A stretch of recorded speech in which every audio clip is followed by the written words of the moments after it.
Do ta quanit shtetin e Edi Ramës një shtet autoritar, krahasuar me të Berishës? Ajo që unë mund të thamë për Edi Ramën është kjo. Do t'ishte në turpin e tij nëse ai ban krahasim me shtetin e Berishës, sepse Berishës ka pas shtet. Kështu që a le ta bëjmë te Ahmet Zogut, mund ta bëjë Ismail Qemalit me këtë dorë për me Berishës. Ai s'ka gjë shtet. S'ka pas shtet fare, ka gjë një kugaçëri. Një grup banditesh. Të tërë verior. Atyre besot ai se ai është shumë legalist. Atyre besot. Vdes për legalizëm ai. Kështu që ata kështu. Po shumë legalist. Shumë legalist. Unë s'm gara mend fare as mua po duhet më thuj miritor, po duhet më thuj qam, po duhet më thuj lap, po duhet më thuj muzikar. Kosovar çfarë duhet se kam fare marrë. Unë jam shqiptar. S'kam bërë herë në jetën time ndërmend të trajtoj një miritojnë tim më mirë se sa i qam, sepse ato dy vëllezërit e mia një lloj. Qartë.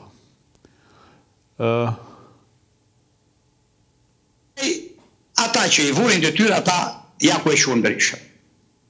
Ata e quhen, e sollën Berishën. Këta që dalin tani për media flasin në Tiranë, që kanë marrë pjesë në këto protesta dhe lufte madhe, aty do të qesë të ramizë, kjo është më të mërshme që na shqetëson gjithë, pse gënjet ka shumë. Aty do të qesë të ramizë, hajde merrni kur doni, ja ku jam. Kështu që nuk mund të bërtasin për heroizëm ata.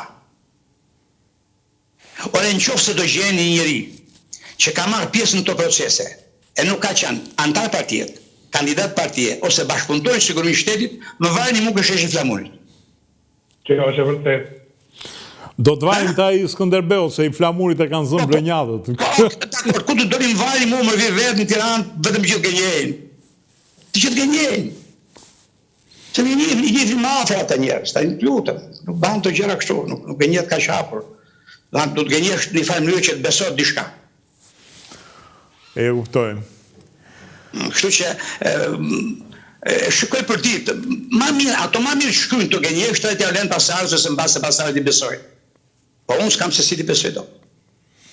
Edhe periudha nga viti 90 deri tani, për mua ka qenë periudha regresi i Shqipërisë. Ne s'kem bërë asgjë. Më thuaj çfarë kemi bërë, vetëm një gjë më thuaj çfarë kemi bërë. E kupton. Më thuaj bëm arsim, bëm shëndetësi, bëm bujqësi, bëm industri.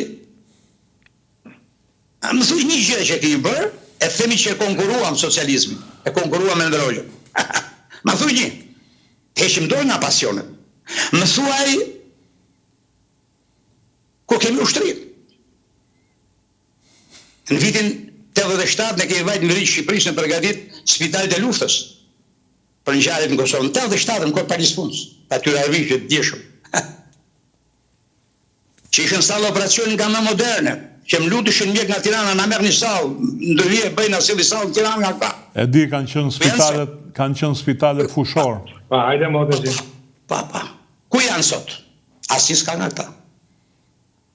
Atëhere, do ta konkurrojmë të kaluarën me zhvillim apo do të bërtasim shajmë kot kaluar? Hajde të shajmë, s'na prish punë, po. Nuk është zgjidhje kjo. Zgjidhja është ta konkurrojmë. Dhe në momentin që do ta konkurroj kjo gjeneratun, do ta përgëzoj sinqerisht. Mos ma vush me që do ta konkurroj. Okej. Zoti Gjin, unë ju falenderoj që ishit sot me